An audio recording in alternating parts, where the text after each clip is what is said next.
We've qualified for the World Cup. Go and compete.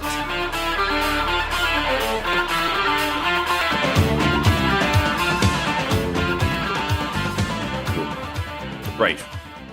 I want to start off talking about barbecue because maybe you guys have experienced barbecuing. I certainly don't. I was told during the week that the best thing to do if you're doing a barbecue is to like boil everything first. Now that Who sounds the fuck told you this? I know. Yeah. Unfriend them.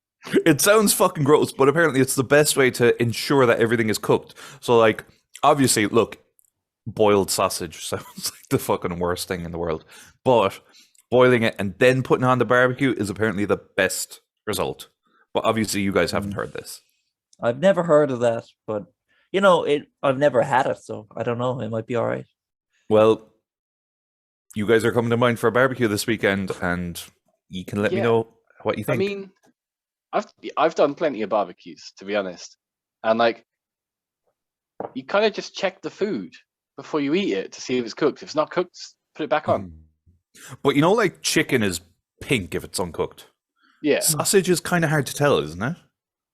Yeah, sausage can be tricky because yeah. it comes kind of grey anyway, and then when it's cooked, it's grey. Yeah, exactly. And like I know burgers are kind of, you know, you want them cooked through, but something like sausage, just boiling a few sausages and then putting them onto like crisp them up is apparently the way to go. Yeah, I mean, there's logic to it. I get that. I'm also happy to offer my services for the barbecue if we need it. That's so good, yeah. Because I'll I'm not, I'm not experienced. I'm not an experienced barbecuer. But I mean, like barbecuing is kind of like Neanderthal cooking, anyway, isn't it? It's just throw it on the fire and eat it after about 20 minutes. Mm-hmm. Yeah, just think about all the regions of the world that love barbecue and what that type of person is like. It is Neanderthal, yeah. Like Texas barbecue. Wow. Yeah. Right. Yeah. I was wondering where you were going to. I was too, yeah, to be honest. Oh, really? Yeah. Okay. And like, I thought you were talking about like Jamaicans or something. Oh, Jesus. Well, maybe. I don't know. And if you had to pick, like, right, let's say you're going to a barbecue and there's going to be 3 things you're served. What would be like the top 3 things? Burger. Okay. Honestly, that's all I would expect or want at Really? a barbecue is burger with buns, and like I wouldn't even expect salad. Like I wouldn't expect anything other than burger, bun, and a bit of sauce or something. That would be like bare minimum though. Like absolute. Like if it doesn't have that, I'd be what's the story here? Yeah. Because I'm like tempted to do like skewers with shit on it, but I don't know, is it worth the hassle? No. I'll be honest. Yeah, I'll be honest. I mean, with Flynn, the burger is the winner. I'm fond of a sausage on a barbecue. I wouldn't be fucked about chicken, to be honest. Like chicken, you have that any day of the week, you know, and it doesn't taste incredibly better on a barbecue. Whereas like burgers and sausages taste great from. That's just a testament to how good chicken is. It's like chicken doesn't even need all this. Chicken just stands on its own. It's like, listen, have me as I am. And I'm great. It's true though, and I mean, there's no fucking comes from chickens is like eggs too, and eggs are fantastic. You can have eggs with everything. We don't give chickens enough love. We don't know. We slaughter billions of them every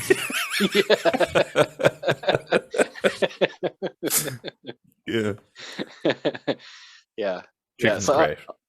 I'd expect like a sausage and a burger because they're like the traditional ones. But like there's plenty. Like I go, you know, I've had a few Polish barbecues. They'll have like grilled peppers, like sweet corn in like tin foil that kind of with butter, which kind of crisps it up, which is nice, and like pork, like kind of like pork chops, but like more crispier, if that makes sense. A bit like bacon. Yeah. Okay. You know, that's quite nice. I'll buy about 100 burgers, so and actually. We can get some of those. Do you remember the sausages we gave you before, Hanny? We can get oh my god, they were They'd class. be good for the barbie. Yeah, they're like, I don't know how you describe them, but they were massive. They were these big fucking long ass sausages. They were a bit Frankfurtery, but like longer. Oh yeah. Oh man, Rock they're first. badass. Maybe. Yeah, and they're born to be barbecued, you know? Yeah. Mm. Even though, again, another tip I got was to air fry the sausages. So people, Yeah. like, no one is telling me to barbecue sausages. Everyone's just saying do everything but. Yeah. It's Yeah. I've seen ads this summer saying check the meat with a thermometer when you're barbecuing. Mm. Like, and I've never seen them before because I guess so many people are fucking up their barbecue. Well, It's that's another very- question I have. Like, maybe a stupid question, but we have one of those thermometers. But do you have to, like, take the meat off and let it rest and then check the thermometer? Because if you do it while it's on the barbecue, surely it's going to go up to, like, fucking 300 or something. I've no idea. Yeah, I Yeah. suppose it might. Yeah, I'd probably take the meat off. Yeah. It's very American YouTuber cooker to kind of test the temperature of your food. Like, surely you know when it's done, right? No, you'd be surprised. Well, going back to what we said. Yeah, you don't want to, like, if you were cooking a steak, you don't want to slice the steak open, just check it. Yeah, that's true. How do you like your think steaks, actually? medium rare. Medium rare, I suppose, Yeah. but I have no problem with people who have them well done or anything. I remember being a child, we went on holiday to France and we went to a restaurant and I ordered a well done steak and the waiter came back and said they won't do it. Wow. I was a child, like Fucking hell. it was probably the first time I ever had steak in my life, so I didn't even know what I was doing. And What? yeah, I know, yeah, That's mad. yeah. What a cunt. Name and shame. Yeah, give us the Name of restaurant. it name. was it was some cafe in France 25 years ago. Wow. If we Google it, it's gone bust because of that. Yeah. Gordon Ramsay came in and shat all over the place. I have read that people in blind taste tests, they prefer their steak like one level above what they ask for. Like if you like medium rare in a blind taste test, most people prefer medium and so on. Yeah, I feel like I say medium rare in a restaurant because I want people to respect me more than that's how I actually like the steak, you know? Yeah. Like, probably medium would be, if I was to cook my own steak, I probably love it medium. But medium rare, I just say it because people go, yeah, this guy knows what he's talking about. I think, it's yeah. a good, yeah. Sorry, You have go to be careful. Like, you have to be careful, kind of too, with the restaurant you go to as well. There's plenty of times if you go a cook under, and they make a mistake, you're at least a little bit closer to what you wanted. So, like, if you'd be happy enough with a medium if you go to the wrong place, you know. Yeah, I think growing up, two things put me off rare steak was when we would have steak at home, sure, parents would just fucking make a mess of it. Like, let's be honest, our parents didn't know how to cook. It was like shoe leather, and they would put it under the grill, like in the oven, put it under the grill or the broiler, as Americans would call it, and just fucking cook it until it was as black as the night. And give it to you. And it was, I hated steak growing up. To me, it was like cheap, rotten, horrible meat. Like, I didn't want to eat it. Compared to like mince meat, which to me was full of flavor, which is crazy. But and also that episode of Mr. Bean where he gets a rare steak. Oh yeah, steak tartare. And he spends the whole episode trying to get rid of it. I was like, why would you want raw steak or raw meat? Back in my hotel days, there was a regular that would have like steak blue with a bottle of red wine, and like the plate was just red. You know how like when you get a nice steak and it's cooked well or cooked how you like it, there will be juices and that, and there will be a bit of blood depending on how you have it. This was just blood slopping around the plate, like in a, I don't know, maybe he thought himself like fucking Hannibal or something. I don't know. I know, yeah. And there's a lot of people, I suppose, have elitist mentality around steak, like kind of around a lot of things, like coffee. You know, you're making coffee the wrong way. That's not real coffee. There's a million things like that. But yeah, steak especially. Like I don't care if someone wants a steak well done or anything, because to be honest, a steak well done can still be nice if you cook it. It's a bit crispy if it's the right kind of steak. Compared to like a lot, I've had some bad rare and medium rare steaks where it's just like, this is just a lump of fucking meat. Like, it's just, this is not nice. What the fuck? It's just chewy, like, ugh. tendony-ish. Whereas like I've had some nice well done steaks that are crispy and actually have a lot of flavor and are seared and have a bit of crunch and stuff. Yeah. Yeah, I mean, burgers are technically well done steaks, right? So Yeah, exactly. Have you ever had like medium fish?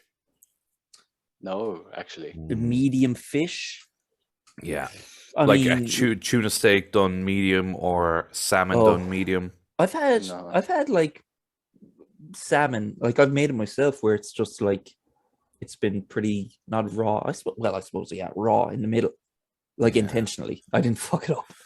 Yeah, But yeah, it's yeah. grand, but like I nearly prefer crispy, overcooked fish.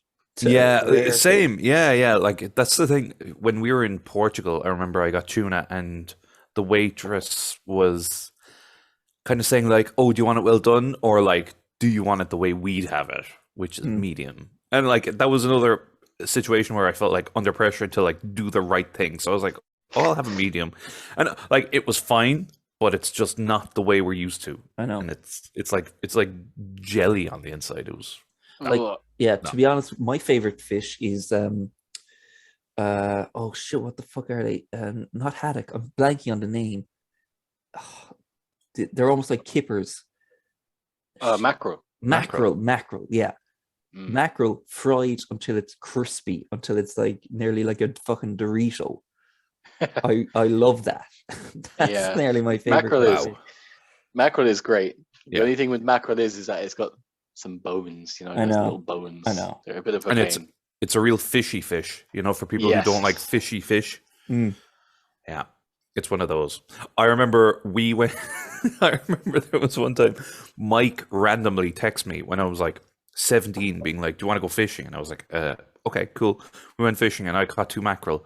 And like the way you should really fillet mackerel is like, you gut it, and then you basically like dehead it, and then you kind of like I don't know what the word is, but you basically break it open so that's flat. And Mike was like, "I can fillet it for you if you want." And I was like, "Yeah, sure." And he just got the whole fish, and he got a knife and just cut off one side and cut off the other. So it was just full of bones. I was like, "What the fuck have you just done?" Like, Jesus. so shout out to Mike. I hope you're better at filleting fish than 10 years ago, 15 years ago. We just lost 50% of our audience. Yeah. Oh, it was good crack. We had a great day, but I couldn't eat the fish after. I just had to like throw it away. Oh, did it not even taste nice? I cooked it and it was just so bony. I just couldn't. I think I just fucked in the bin. Yeah, you should have just taken the whole fish, like safer. Yeah. I don't know what the rest of the fish we just threw back in the ocean, I'd say. Yeah, to the goals. Probably never a better time to ask this, but I heard this kind of question. It's like kind of like a would you rather question, right?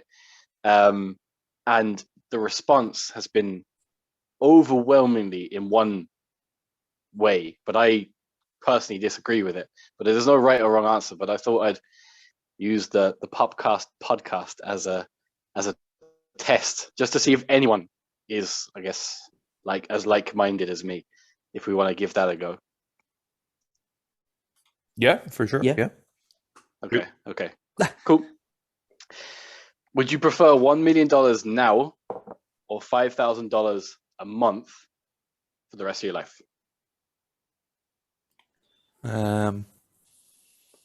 5,000 a month for the rest of my life. My initial thinking is the same, but I haven't done the calculations.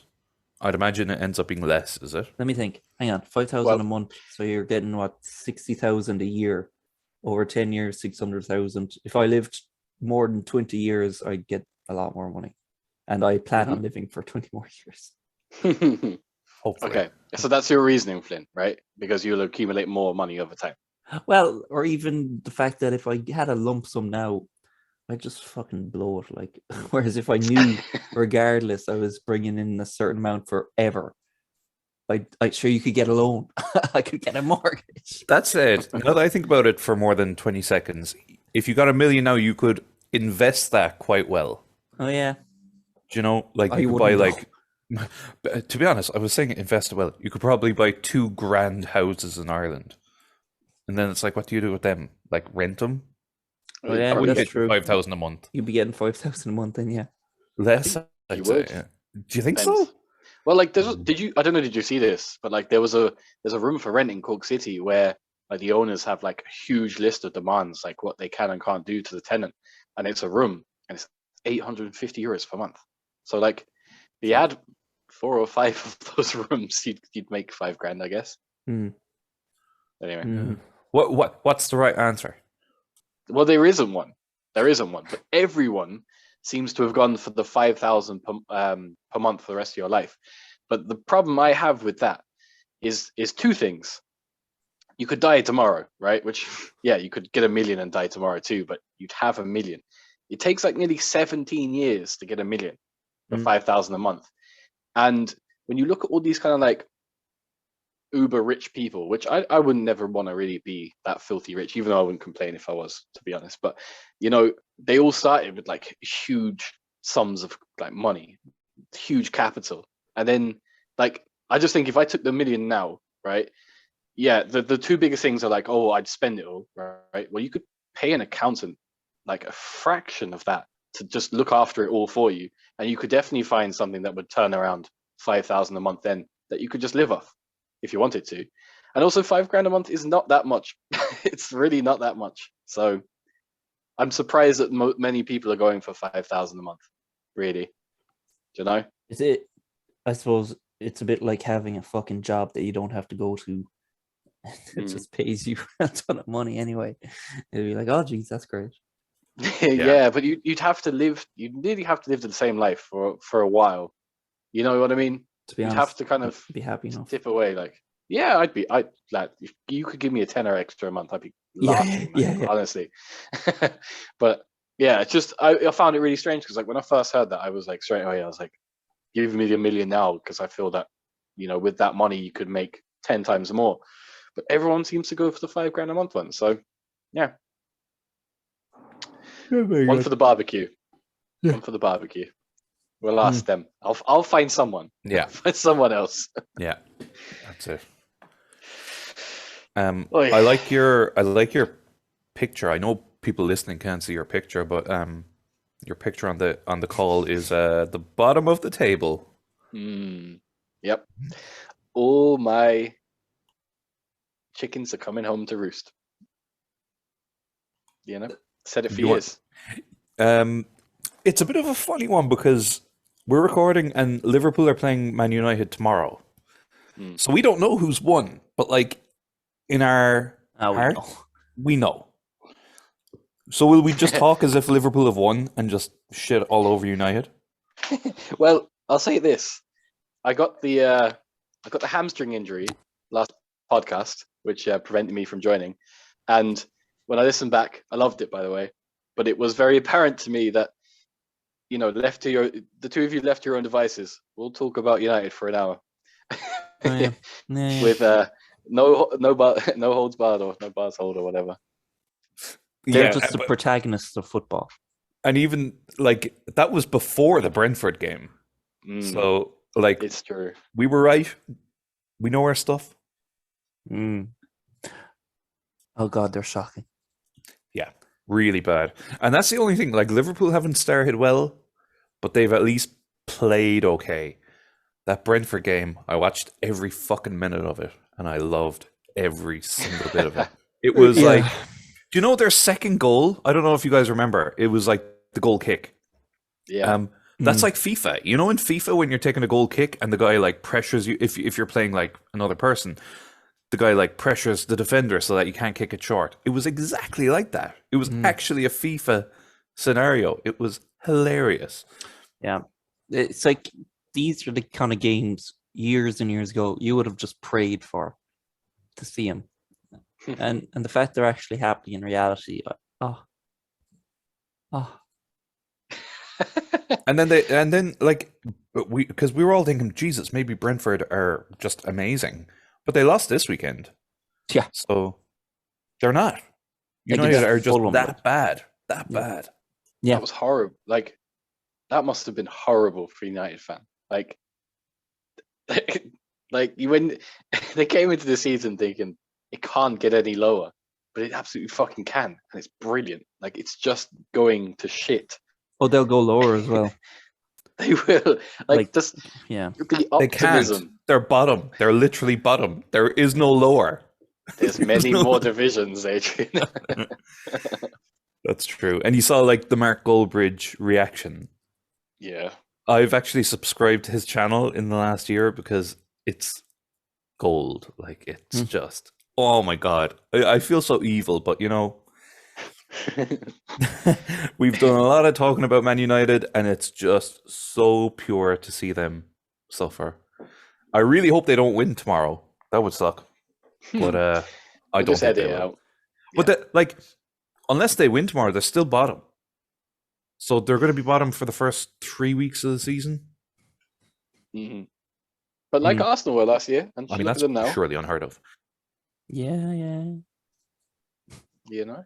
Yeah, but they had Man City and they had. I know they lost to Brentford, but they had Man City and they had another tough one, Chelsea or Liverpool. Chelsea and City. Yeah. So. We'll probably get to Chelsea soon enough, but yeah, it's not been a good start for a good few teams. It's pretty mad looking at the bottom half of the table, seeing the likes of Chelsea, Liverpool, Leicester, United, West Ham, in like the bottom half. We're after 3 games too. It's not like it's just they played one game and it's like they throw up these surprises. Sure, if the top 4 leads, it's like 1992 again. Yeah, I know. We all laughed at Jesse Marsh. I love full to podcast. It will. Oh, it will. Yeah. I mean, I said that Brentford will get relegated. I actually still stand by that. Like for all Brentford's amazing play and everything, they're on 4 points after 3 games. It's not great. And I think they'll only get worse. What do you think of their? Did you see that kit against Fulham, like that away kit? I thought it was pretty smart. I didn't. No. You see it, nice? Yeah. Convinced. Next topic, please. You should have just been like, "Yeah, it's great." I know. I don't know if you noticed, but even in the last podcast when you weren't there, me and Flynn made a bet that like Leicester would. It was about Leicester and West Ham finishing higher. They're in the bottom 3. The 2 of them are in the fucking bottom 3. Like they're fucking pants. Yeah. I mean, but right now Flynn is winning. So yeah, well, the PUPcast does it again. You know what I mean? We've called all of this like back in what was it, 2014 or 2013 or 2012, whenever we first started recording. We said United were shit, and here they are. You know, it's a long time coming. It's been a very nice decade, really, for anyone who doesn't like United. Yeah, because actually, if you remember, Finn, like one of the first podcasts we recorded together was just when Van Persie had left Arsenal for United, and it felt like rock bottom. And look now, that was probably the catalyst. He put a curse on them. Absolutely. Like, I mean, they traded their future for short-term gain. They really did. They shorted the market. Like they put all their eggs in one basket. They didn't listen to Ferguson saying you have to put your faith in Zaha. He's the future of this club. He's my parting gift. They didn't listen, and they're paying the price, and they deserve it. They chose $5,000 a month for the rest of their lives. Well, I actually wanted to ask what you think about Casemiro, because it's kind of a bit like what you're saying. Casemiro is, I think, 30, 31. And obviously, on paper, an elite footballer, the way Schweinsteiger was. But they wanted this guy, De Jong, who's 25, would have been like their midfield man for the next, 5-6 years. And they're gone for Casemiro. On paper, it's a really good deal. But 50 million, Real Madrid don't seem to be too bothered about letting him go. So I don't know whether I should be nervous or whether it's just a bad deal. I think it's a bad deal I think he's a bad player. Good. Coming from a Great. bad team to a worse team. He's won some trophies. He's come for the money. He won't solve the problem. United are doomed. Super. Good to hear. Yeah, like Casemiro, like the reason he's looking to move is he wants a new challenge. But little does he know, like the new challenge is just constantly losing now. He's gone from winning it all to nothing. Literally all to nothing. So yeah. Look, he might turn out to be a good player, but like at the end of the day, it doesn't matter. Like the amount of people that are like saying stuff about like price tags and things these days about certain players. Like Nunes is a very good example now of like, oh, he's overpriced, and like, yeah, he probably is. But I mean, there's a hell of a lot of players being purchased just a little bit less that are like at the end of their career. At least with Nunes, you can say, well, even just in terms of years, he might play for a few years unless something tragically happens, I guess. Like Anderson finds him. Yeah. And plays him off the park again. Yeah. Let's not go there. But yeah, like that's the thing. Like Nunes has 8 years probably to justify his price tag. Casemiro has 3 max. 8 matches. 8 matches, I'd say. Yeah, that's the thing. Yeah. Look. Anyway, I'm not too worried. Casemiro coming in, I don't see it as a game changer. I see it as another flop. Massive panic as well. Massive panic buy. Oh yeah. And they'll spend another 100 million on Anthony. Oh my God, they're digging their own grave. Never even heard of this guy. I know. Who'd never even heard of him? 100 million for him. 100 million for this guy from Ajax who has like 10 goals last season. Yeah. It's all very peculiar. It's desperation too, and like I think we might be being played a little bit. Like I do think that there's the media kind of know that anytime United are linked to a player or are putting in a bid for a player, that like everyone's going to be like, oh, it's going to be rejected. But like it does every time. Like they aim high, they go to the negotiation table and they say, we'll give you 50 million, which is about 20 million over their value, and the other club goes, you are like the most desperate club in Europe right now, so no, come back with a serious offer. So any player that they're getting, they're paying double anyway. Like, and then then they'll blame the Glazers for not spending money. But here we are. Yeah, like there's no way Casemiro is worth 50 million or 60 million, whatever. Yeah, no way. I mean, is he worth 20? Maybe 30? Maybe 50? Come on. Yeah, no, it's a complete waste of money. Like, yeah, it's embarrassing. It's really embarrassing. Well, when you think that Gabriel Jesus was 45 million and Arsenal pursued him for 12 months as well, or even 6 months, I think it was. I think I was reading there that Arteta and Edu were like trying to maybe get him in the January transfer window, but Pep wouldn't let him go until the end of the season. So like to save that cash for even that little bit longer and still come away with that deal. It's forward thinking, like just a bit of planning, a bit of thought gone into things. Literally just like, you know what, let's take a measured approach here. Whereas I think at United it's just like, we have bags of cash and we're looking to get rid of them. Maybe they were laundering money. Maybe that's what's going on. It's a bit mad how good Jesus has been, though. I was kind of saying it the last day. I don't know if my point came across well, but like it's weird that like Man City can have this team, this squad of like unbelievable players that they're just not even playing a lot of the time. Like Jesus is probably the best player in the league at the minute, and he was fucking rotting there on the City bench for 3-4 years. Do you know, there's something morally not right about that. There's not, and I think the problem too is that Jesus is playing very centrally here, and he's been given freedom, and he's just playing majestically. Like even the build up to the first Arsenal goal yesterday. I know Odegaard scored it and Martinelli took the shot, but like Jesus did all of that. But like whenever you saw him play for City, and he had good games for City too, but like he was always like a winger cutting in. Like there's clearly like Pep again trying to put like circle pegs in square holes, you know? Pep Mhm. doesn't know how to use man. Like he doesn't. He doesn't know how to make subs. He doesn't understand really the modern game.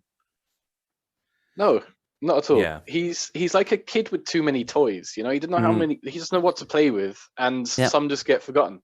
Yep, absolutely. But imagine being brought into City and being told, like, look, you're going to be filling in once Aguero's gone. And then Aguero goes and you play with a fucking false nine then and you're on the bench. Mm-hmm. Like, Yeah. and then you score 4 goals and you're still benched. Yeah. Like, it's crazy stuff. I know we all say that Pep is a genius, but he's also... what's the opposite of a genius? An anti-genius. Neanderthal. Ten Hag. But it Yeah, he Yeah, really it's Ten true. Hags it sometimes. But he did look at today, like absolutely, but like no reason for City to have, come away with a 3-3 draw away to Newcastle. Yeah, Newcastle shows some great fight, some great spirit to get a result there. But they were like, they were on the back foot. They were against the ropes for a lot of that game. And if it wasn't for these fantastic players like De Bruyne, like pulling them out of it again and again, like there'd be nothing. There's people say, "Oh, tactical genius." Like, the fuck is he doing? Yeah. It's conceding Players 3 just bailing goals him to out. Newcastle. Yeah, just you put De Bruyne on the pitch and tell him to just play football. Like that's not Yeah. tactical genius. Like I could do that. You could do that. Anyone could do that. Mm-hmm. I don't rate him. The league just isn't as good as it was. I mean, Chelsea, Spurs, City, Liverpool, they're probably the top 4 teams. They're meh.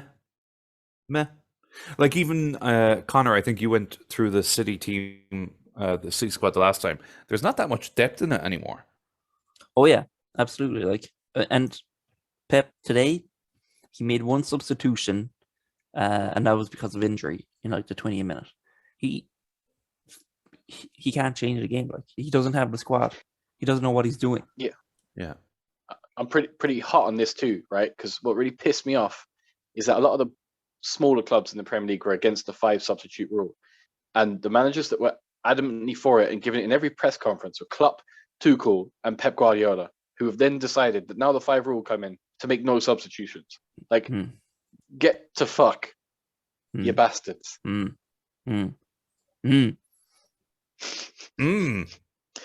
Grunts of agreement. So, who's next? Who do we need to talk about next? Who's on the chopping board? Chelsea. Chelsea. Chelsea. Yep. Another game goes by where Conor Gallagher regrets his decision to not come back to Palace, which he may not have had, but it looked fucking tragic. I know I said it to Yi, Yeah. but I haven't said it to the PUPcast universe. But he played James, who's one of the best right backs in the world, as like a centre back. Yep. And then he played Loftus-Cheek as a right wing back. Mm-hmm. And Gallagher played as like a kind of 6. Yeah. This guy has no fucking clue. He doesn't know anything, no. And also, why was he even allowed on the bench? He was sent off. Yeah. No explanation. One rule for one. Tuchel, the balloon has been waiting to be popped since the day he stepped foot in England. I've been here with my knitting needle, waiting. Finally, You have. people are fucking seeing the truth about this guy, and I won't even gloat because like it's been painful to watch him infect football the past 2 years is it now? 2.5. Yeah, about that. Yeah. It's weakened my heart. But now people are coming around, they're seeing, I mean, the results speak for themselves. This guy has the front line, They can't get a fucking shot on target. Oh, the problem was fucking Lukaku. Was it £100 million player? Like, so they got rid of him. Oh yeah. Now they have Kai Havertz. What does Kai Havertz do again? What can he do? Although I've never seen him do anything apart from a fluky goal in one game. It's Which true Mount though. set up? Like the Lukaku thing, there's not enough made out of that because Tuchel signed him. He signed him. Yeah. Tuchel decided that's what we need. They spent 100 million, and then he said, "Actually, I don't know how to play him." Yeah. Got rid of him. Yep. He's after spending 60 million on Cucurella when they spent 50 million on Ben Chilwell the year before or 2 years ago or whatever it was. Yeah. Other clubs would have to play their backup left back while Ben Chilwell got fit and just have to rough it. Mm-hmm. He gets a blank checkbook to break records for a fucking Brighton sub. Yeah, and he'll be doing it again. He'll be buying fucking Fofana or someone for the world record fee. Another mediocrity. Yeah. Do you know he got pasted the last day as well? Yeah. Yeah. And you know what as well? Like it really annoys me when you kind of get like people idolizing the likes of Pep Guardiola and Tuchel. And sometimes Klopp to an extent, but I'll leave him off because he's a nice guy. But they idolize them as like these fantastic tacticians and these master classes of games, right? Tuchel another one where 1 or 2 injuries, like Kante getting injured. It's like, well, fuck, we've got no plan B. Yeah. What do we do? Hopeless. Oh, we'll put Gallagher out of a position. Yeah. And I'll experiment against Leeds. Like the disrespect that these guys show. Sure, even in pre-season, Chelsea there, what were they doing? Playing fucking Michy Batshuayi, a guy they know will never play for them again. Part of their fucking lone army of a million different players. Did he play mid-season or pre-season? In pre-season? There was another fella. Who's that? Who's this? He was playing some amount of shite anyway, like Alonso and lads. Like, what was he doing? How thick is he? Yeah, it was as if he was like parading them out for someone to buy them, and yet they've all just been like, no one wants them. Yeah. Do you know the thing with Chelsea? Like, who is left? Like, get rid of Tuchel. Who's next? It's a bit the same as United. Like, they're kind of running out of options. Poch. Good. Poch, yeah. But knowing Chelsea, well, I guess it's a different regime now. But knowing Chelsea, they'll go back. They sleep with their exes again. You know, they just love going back to the manager. Like Mourinho, if he leaves Roma, he'll be back to swindle them for another 20 million. And then, go back for Ancelotti. Yeah. Once Ancelotti gets fired, they've slept around. There's Chelsea been around a lot of managers. They're promiscuous. Yeah, they are. There's sauciness to them. And Tuchel gets regarded as like an attacking coach. People think of him like he plays attacking football. Not to my eyes. He plays the worst fucking attacking football I've ever seen in my life. Do you know what? What makes me hate them more too is that like they'll come out with these like quotes that the papers lap up like warm milk, and it's like he said today, we lost the game in the first 20 minutes. You lost the game for the entire fucking 90 minutes. You got absolutely hammered. We lost it in the first 20 minutes. Yeah, which 20? Because it was all of them. Yeah. And we're not even talking about his meltdown last week. Can you imagine that? What an embarrassment. Literally attacking the elderly because he can't face a draw. Yeah. Pathetic. That was pathetic. Look me in the eyes. Like fucking baby. Like I don't even know what happened. Was that it? It was like I think Conte didn't look him in the eyes while he was shaking hands. Yeah. Man. Which managers seldom do, let's be honest. I know, exactly. You know? It's a quick tap of the hands and then it's off down the tunnel. Yeah. What did he want? Yeah, exactly. What do you want? Like, I know. People give shit about like Klopp and Pep and their rivalry. Like this thing with Conte and Tuchel, it's like a hold me back thing. It's pathetic. It's Yeah. like something in a cartoon.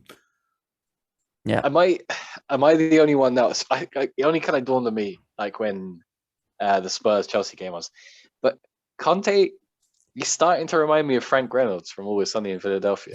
There's a bit of that about him, Yeah. you know. Yeah. You can see it. You can see it, right? Yeah, especially after that handshake thing. Just I think it was like the look on his face. I don't know. But yeah, fair play to him. Yeah. I'm just Fair play to him. like, I'm looking at Chelsea now. They have 4 points, which they shouldn't have even won the first game against, or whatever game it was against Everton. They shouldn't have even won that. Pure luck, as usual. Fucking fullback goal or whatever it was. Jesus, Tuchel's been living off goals from fullbacks for so long. Koulibaly got himself sent off because he's thick as horse shit. Kante is injured and finished anyway as a player. Your man, who else do they have? Kovacic. Oh, they have to rely on Jorginho as their best player. They have no striker. They have an absolute clown leading them. Like, they'd be better off with Di Matteo, literally. Yeah, I actually had to look back at like Chelsea's preseason lineups just after you said that, Flynn. Yeah, Kennedy.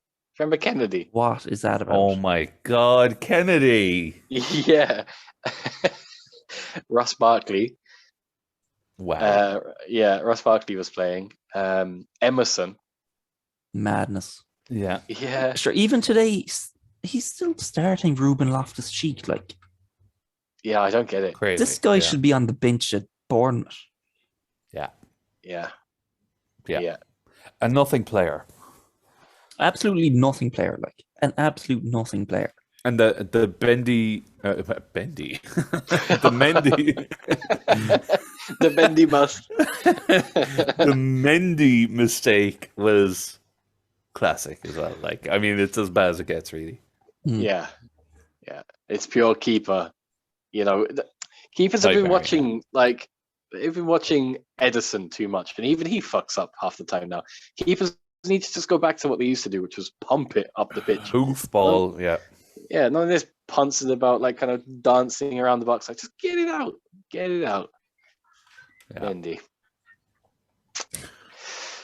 All right. All right. Who's next on the chopping board? Brendan Rodgers. No, Cunt. no, I don't think so. Cunt. That's harsh. Look, he's No. done what he can. Do you know what? I actually don't have anything to say about Leicester. Like, let that They be were- the clip. Like, I have nothing to say. They're pants. So, next. You know, Brodge reminds me of a man named Jim Lovell. He was the captain of the Apollo 13 space mission, and you know, when things went wrong, the Houston "we have a problem" issue, when they were like, they just had to get home. It was just about safely crashing back to Earth, and he did it. He did it with no resources. He had to figure it out. He was on his own, and he did it against all odds. And that's the position that I think Brodge is in at the moment. Like, forget the mission to the moon. The mission to the moon is not happening, okay? But now they just have to manage the situation they're in, which is, you know, Leicester. He has to do what he can. And I salute him. Why don't we talk about Palace? Can we? Oh, I thought you'd never ask. I'm afraid to talk about Palace on the podcast. Well, your top half. Yeah. You had quite a good result against Liverpool, which pissed me off no end, but Naturally. fair play. Yep. I mean, you've always been talking on Palace under Vieira, so you must be patting yourself on the back. Yeah. Every day. Yeah. Yeah. It was very astute of you to support Crystal Palace. I know. You know, I there's one day I just woke up and I said, you know what, I want to follow success, trophies. And it won't be for 30, 40, 50 years. But it will come. I'm still waiting. You don't have to wait too much longer. No, and I mean, top 4 is in sight. yeah, I think the way the other teams are going, why not? Yeah. And I mean, I don't think the last 10 years as a Palace fan has not been too bad. I mean, promoted to the Premier League, FA Cup final, FA Cup semi-final. Some really exciting players, you know. But I mean, like a really good performance against Liverpool and a point. Could have been 3 points. Yep. To be honest, and a really convincing win against Villa, who are like at this point like established Premier League team. Yeah, and I know probably like triple our wage and transfer budget too. Yeah, and like Flynn, you'll probably disagree, and maybe there is a little bit of Palace bias too. I thought we could have got something from the game. I don't think until Saka scored were Arsenal fans really reassured of the 3 points. I mean, the first half an hour was electric, but I think Palace really grew back into it. So, yeah, I did say after our first 5 games we'd be in the relegation zone because it was, we've played Arsenal, Liverpool, Villa they're not a pushover. I mean, they are this year now, it turns out, but they're not an easy fixture any day of the week. We've got City next. And then we have some easy run, like we've got Brentford, United. So, like, things are going good. Mm-hmm. Yeah. It's for the first time ever, I think Palace fans can go into the season knowing they're going to finish higher in the table than Man United. Knowing. Jeez, that's such a big call. But you know what? It's not actually. I know you're kind of saying it in jest, but I mean, am I? It's pretty realistic though. Palace, the trajectory is up, up, up. Man United, where will they bottom out? God only knows. Like they're digging for oil at the moment. Like United getting Casemiro. Who else are they going after? Are They're they going after after a striker? Anthony for 100 million, Anthony. and Cody Gakpo, a mediocre winger from Yeah, like some Dutch team. Back to the fucking Dutch league. Ten Hag has only ever watched the Dutch league and the Champions League. That's the only football he's ever seen in his life. yeah. It's not enough to turn it around, really, is it? Like they were so bad against Brentford, like so bad. Yeah. What I've really enjoyed too is that about 12 months ago, the Wan-Bissaka back to Palace links started, and it was like, yep, 30 million and he's yours. And Palace like, nah, it's okay. Then it went down to 20. Now it's like, what, 2 weeks left in the window, and United are like, he's yours for 6 million plus add-ons. I love it because like we'll make a 40 million pound profit off a player who, I don't give a fuck what United fans say, is a good quality player when he's played around good players and not the disaster class that is what United have been. Yeah. But it's good though. Palace are getting into a few tussles like in the transfer market too, and it's quite funny. Like, we were in for Watford Sarr, the winger, which is a weird one. Like, I don't know if we really need another winger. Like, we have players like Sarr in an abundance, really, but we seem to get into like early bidding wars with teams, and then pull out when the other team is like overbid. And I wonder, is it like this little sneaky tactic to get all of our like mid-table rivals to overspend on players while we just go and pick up little gems here and there? I'd love if it's true, but it probably isn't. Like espionage. Poisoning Steven Gerrard's transfer funds. Because he looks like he's going to Villa. Yeah, Steven Gerrard. That's another fella. Jesus Christ. Yeah, I mean, people would have said at the start of the season that Frank was like number 1 to get relegated. To get sacked, sorry. Well, relegated too, but get sacked. Everton seemed to like be quite fond of him, and he started far better than Stevie G has. Oh yeah. Question marks. Stevie G, has a worse record than Gary Neville did at Valencia. Yeah, but I mean, you can't compare them. Oh yeah? Why not? Just did because Villa are like a relegation team. Like they're Were they expected- really? Yes. Oh, I don't know, Adrian. No. Oh, yeah. They were nearly relegated, except for that fucking ghost goal or whatever it was called that the touchline technology. Shut. Yeah. Right. Exactly. Yeah. So That was years ago. That was like 2 years ago, and then Yeah, they but that was were. before their money. They got loads of money. Where did they? Where are you? What are you talking about? They have been Where did they? shitting money on players. Like, yeah. Fellas, Mm. Buendia, Watkins, Bailey, Dean. They were all, but they were all before Gerrard. Steven Buendia Gerrard wasn't. paid. Was it? Steven Mhm. Gerrard paid 44 million for Diego Carlos, who lasted 45 minutes before rupturing his That legs. that was unfortunate. He's playing Boubacar Kamara at centre back when he's a midfielder, and he Yeah. paid 30 million for him. Look, He, he's he doing the bought best. Philippe Coutinho for 20 million. Coutinho's shit. Oh, God. I Yeah. mean, that's such a blanket statement. Like that's irrelevant. Look, Luca Dino, 35 million. for Dino was Everton. astute. Oh, I yes. mean, We all he say can't he defend was or astute. attack. Look at where Everton are without him. Grand. We will. Look, Stephen. Yeah, no, I think. Look, if he keeps Villa up, that's success, because that's the kind of team Villa are, and I think he A will cop keep out. them up.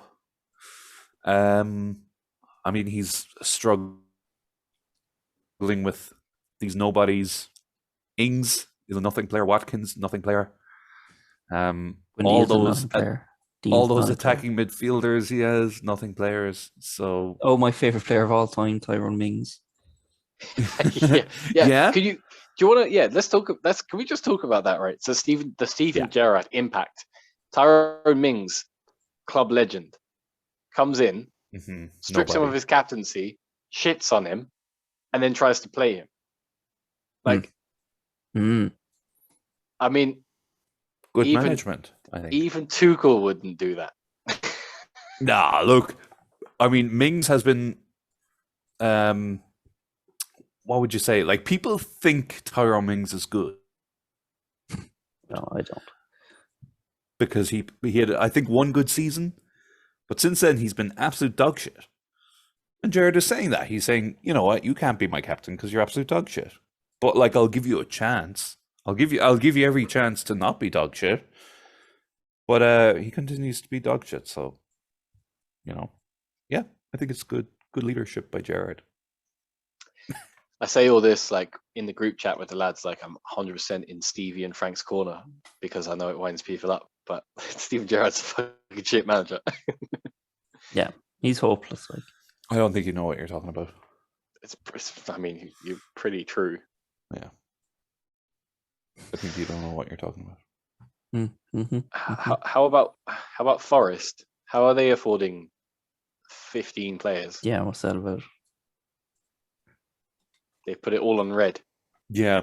Can someone name the Forest manager? Oh, Steve Cotterill, is it? Ooh, well done. Yeah. I saw him today you. for the first time and I was like, he could pass me on the street. I have no idea who that guy is. yeah, it's not worth Looks like he remembering has these people. allergies. No. It's like when Watford come up every so often, I don't even bother looking at who their manager or who their team is because half them are, the whole thing's going to be different in 6 months anyway. Yeah. Watford, dog shit. Yeah, I suppose so. Really, really dog shit. Like, and also I don't even think of them as a team. When I think of Watford, I think of a multi-story car park where you can see London in the distance, like over on the horizon. You sort of see a bit of smog. I just think of Troy Deeney. Does anyone else think of anything else? Elton John. I think of like Ducore and Sar, these sort of long, gangly fellas. Yeah. They really are, aren't they? Gangly fellas, yeah. Yeah. They just play a style when they are on like FIFA or Foot Manager. They just change it to gangly. Should we actually take this opportunity to change any of our picks for the season? Because we're like 3 weeks in now. We see who's playing and we see the table. Like, I forget can't what my remember. picks were. Yeah, I can't even remember who I said would get relegated, but I know what I said. I think I said Brentford, Fulham, and Leeds or something.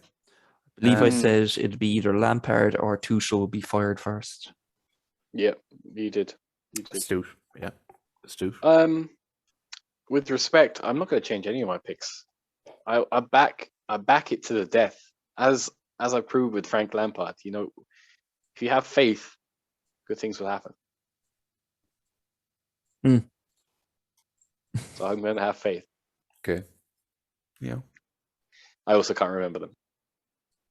But I think, like, top four, I'm still saying City, Liverpool, Spurs. Fuck. Arsenal. Yeah, Arsenal.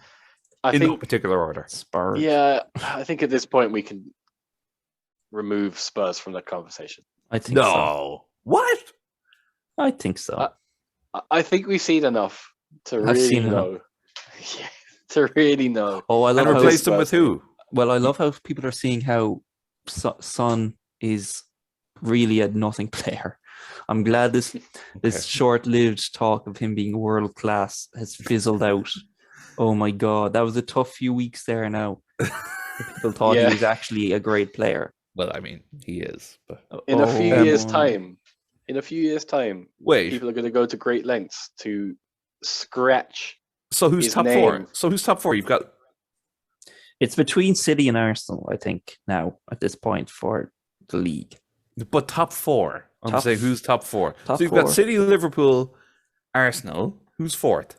United? Bollocks. I think so. No, you don't think so. No, you don't.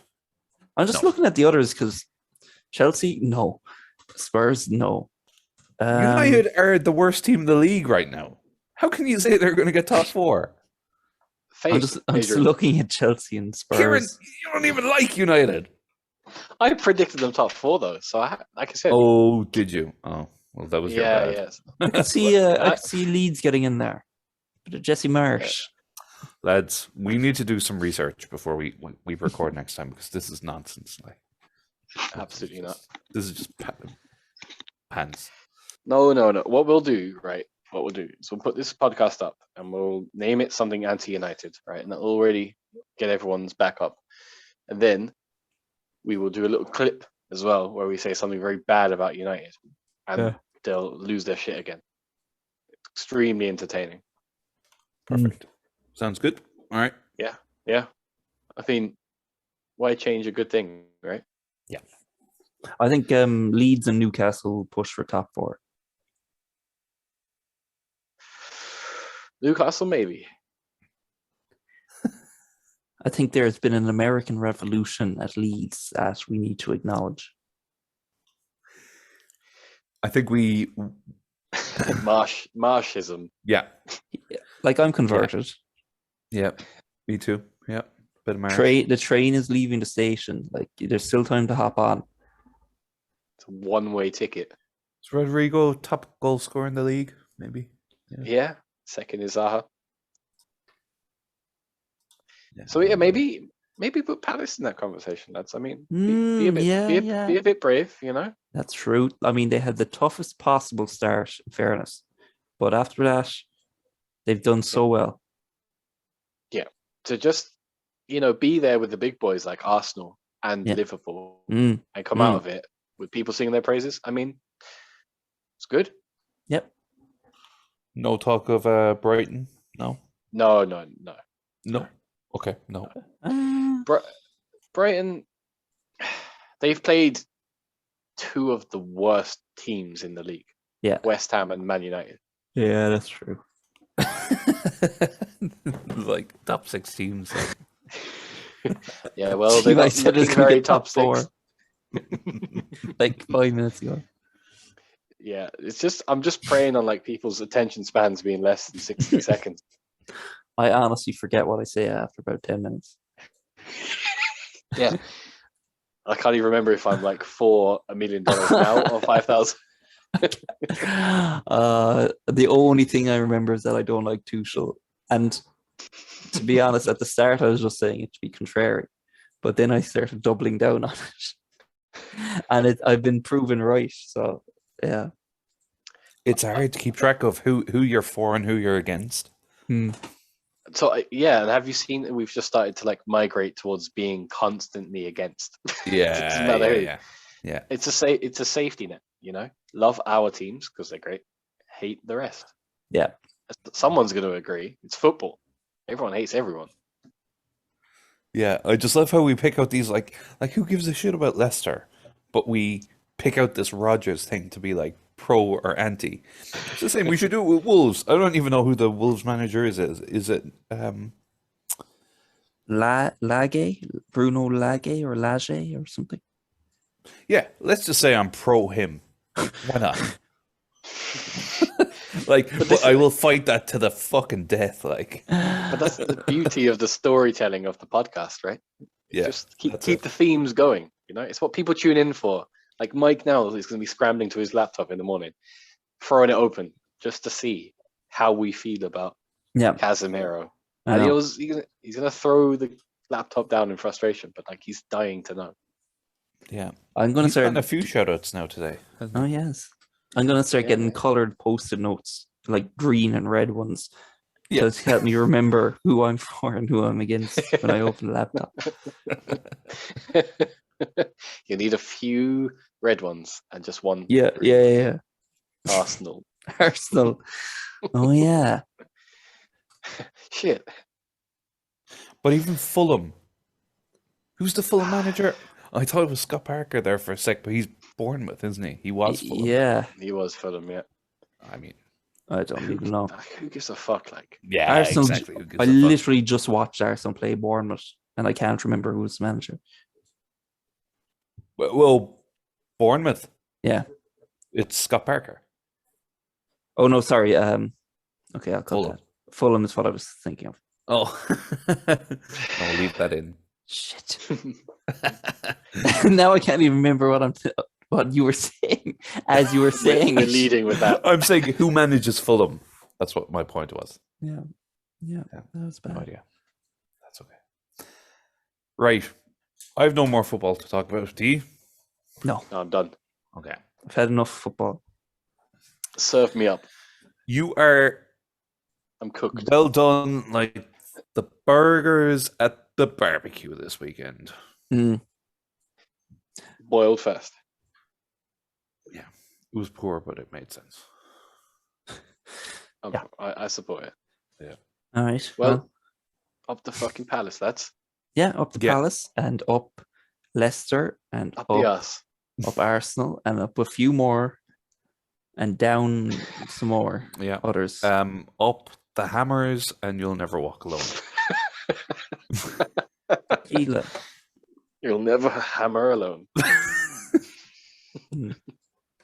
You've been listening to the Put 'em Under Pressure podcast. For more of our content, make sure that you follow us on YouTube, Spotify, and Facebook. Outro music.